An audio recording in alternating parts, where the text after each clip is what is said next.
Hello दोस्तों, welcome to my YouTube channel MD financial guide. तो दोस्तों आज के सेशन में हम लोग देखने वाले हैं कि ITR 2 में हम किस किस हेड की इनकम को शामिल कर सकते हैं।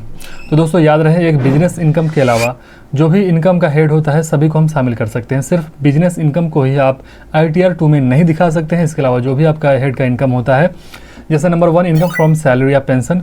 तो दोस्तों अगर आपके पास कोई भी सैलरी या पेंशन आ रहा है, चाहे वो सेंट्रल गवर्नमेंट से आ रहा हो, चाहे स्टेट गवर्नमेंट से, चाहे किसी भी प्राइवेट सेक्टर से अगर आपको सैलरी या पेंशन आ रहा है तो उसे आप ITR 2 में दिखा सकते हैं। नंबर 2 होता है दोस्तों इनकम फ्रॉम हाउस प्रॉपर्टी। तो आपके पास अगर हाउस प्रॉपर्टी का इनकम है, कहीं भी बहुत सारा आप घर बनाए हुए हैं जहाँ से आपका रेंटल इनकम आ रहा है, चाहे आपके पास एक घर हो जहाँ से रेंट आ रहा है, चाहे आपके पास एक से ज़्यादा हो, 5 और 10 हो घर हो, और वहाँ से आपके पास अगर इनकम आ रहा है तो भी उसे आप ITR 2 में दिखा सकते हैं। नंबर 3 होता है इनकम फ्रॉम कैपिटल गेन। तो दोस्तों अगर आपके पास कोई भी कैपिटल गेन का इनकम है, चाहे वो शॉर्ट टर्म कैपिटल गेन हो, चाहे वो लॉन्ग टर्म कैपिटल गेन हो, चाहे आप शेयर बेच रहे हो, म्यूचुअल फंड बेच रहे हो, चाहे मकान बेच रहे हो, चाहे दुकान बेच रहे हो, चाहे आप ज़मीन बेच रहे हो, तो उसका भी इनकम आप under the head capital gain में आप दिखा सकते हैं। ITR 2 में उसे भी आप दिखा सकते हैं। नंबर 4 होता है इनकम फ्रॉम अदर सोर्सेज। तो दोस्तों अगर कोई भी आपके पास इनकम फ्रॉम अदर सोर्सेज है, जैसे एफडी का इंटरेस्ट हो गया, RD का इंटरेस्ट हो गया, सेविंग का इंटरेस्ट हो गया, interest on income tax refund हो गया, डिविडेंड इनकम हो गया, income from owing and maintenance of race horses, income from gambling, income from betting, income from lottery, अगर इन तमाम हेडों का अगर इनकम है, तमाम हेडों का इनकम है, इससे भी आप ITR 2 में दिखा सकते हैं।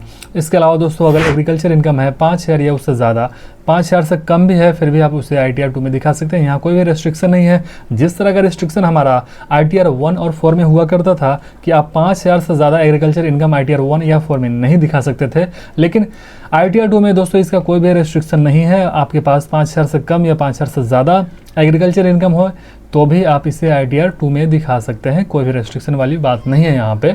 इसके बाद दोस्तों कोई भी नॉन रेसिडेंट भी अपना ITR 2 फाइल कर सकता है। इसके साथ साथ अगर आप किसी भी कंपनी में दोस्तों डायरेक्टर है तो भी आप ITR 2 फाइल कर सकते हैं। और इसके अलावा दोस्तों अगर कोई भी अनलिस्टेड इक्विटी शेयर अगर होल्ड करते हैं किसी भी कंपनी का तो भी आप ITR 2 फाइल कर सकते हैं।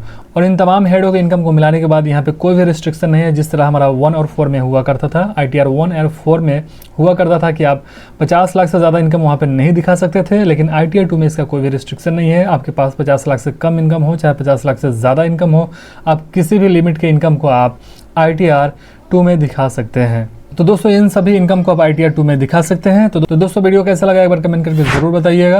और अभी तक चैनल को सब्सक्राइब नहीं किए तो चैनल को सब्सक्राइब कर लीजिए। मिलते हैं नेक्स्ट वीडियो में, तब तक अपना ख्याल रखिए।